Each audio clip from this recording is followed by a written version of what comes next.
पौष माह के कृष्ण पक्ष की एकादशी को सफला एकादशी का व्रत रखा जाता है। इस बार व्रत 7 जनवरी 2024 रविवार के दिन रखा जाएगा। आइए जानते हैं सफला एकादशी की व्रत कथा।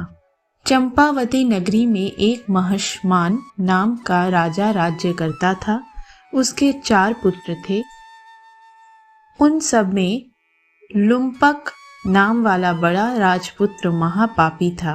वह पापी सदा पर स्त्री और वैश्यागमन तथा दूसरे बुरे कामों में अपने पिता का धन नष्ट किया करता था।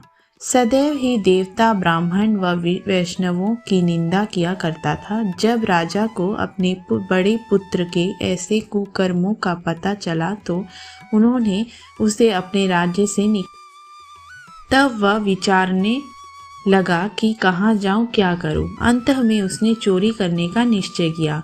दिन में वह वन में रहता और रात्रि को अपने पिता की नगरी में चोरी करता तथा प्रजा को तंग करने और उन्हें मारने का कुकर्म करता। कुछ समय पश्चात सारी नगरी भयभीत हो गई। वह वन में रहकर पशु आदि को मार कर खाने लगा। नागरिक और राज्य के कर्मचारी उसे पकड़ लेते, किंतु राजा के भय से छोड़ देते। वन में एक अति प्राचीन विशाल पीपल का वृक्ष था। लोग उसकी भगवान के समान पूजा करते थे। उसी वृक्ष के नीचे वह महापापी लुम्पक रहा करता था। इस वन को लोग देवताओं की कीड़ा स्थली मानते थे। कुछ समय पश्चात पौष कृष्ण पक्ष की दशमी के दिन वह वस्त्रहीन होने के कारण शीत के चलते सारी रात्रि सो नहीं सका।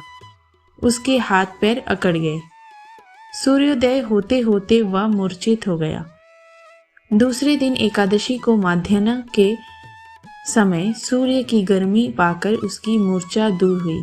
गिरता पड़ता वह भोजन की तलाश में निकला। पशुओं को मारने में वह समर्थ नहीं था। अंततः पेड़ों के नीचे गिरे हुए फल उठाकर वापस उसी पीपल वृक्ष के नीचे आ गया। उस समय तक भगवान सूर्य अस्त हो चुके थे।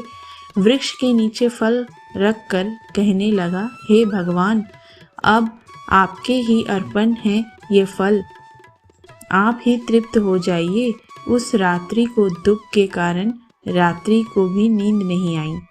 उसके उस उपवास और जागरण से भगवान अत्यंत प्रसन्न हो गए और उसके सारे पाप नष्ट हो गए। दूसरे दिन प्रातः एक अति सुंदर घोड़ा अनेक सुंदर वस्तुओं से सजा हुआ उसके सामने आकर खड़ा हो गया। उसी समय आकाशवाणी हुई कि हे राजपुत्र, श्री नारायण की कृपा से तेरे सब पाप नष्ट हो गए हैं। अब तू अपने पिता के पास जाकर राज्य प्राप्त कर। ऐसी वाणी सुनकर वह अत्यंत प्रसन्न हुआ और दिव्य वस्त्र धारण करके भगवान आपकी जय हो कहकर अपने पिता के पास गया। उसके पिता ने प्रसन्न होकर उसे समस्त राज्य का भार सौंप दिया और वन का रास्ता लिया। अब लुम्पक शास्त्र अनुसार राज्य करने लगा। उसके स्त्री पुत्र आदि सारा कुटुंब भगवान श्री नारायण का परम भक्त हो गया। वृद्ध होने पर वह भी अपने पुत्र को राज्य का भार सौंपकर वन में तपस्या करने चला गया और अंतः समय में वैकुंठ को प्राप्त हुआ। अंतः जो मनुष्य इस परम पवित्र सफला एकादशी का व्रत करता है उसे अंतः में मुक्ति मिलती है। जो नहीं करते वे पूंछ और सींगों से रहित पशुओं के समान है। इस सफला एकादशी के महात्म्य को पढ़ने से अथवा श्रवण करने से मनुष्य को अश्वमेध यज्ञ का फल मिलता है। अंतः सफला एकादशी का व्रत हर मनुष्य अवश्य करना चाहिए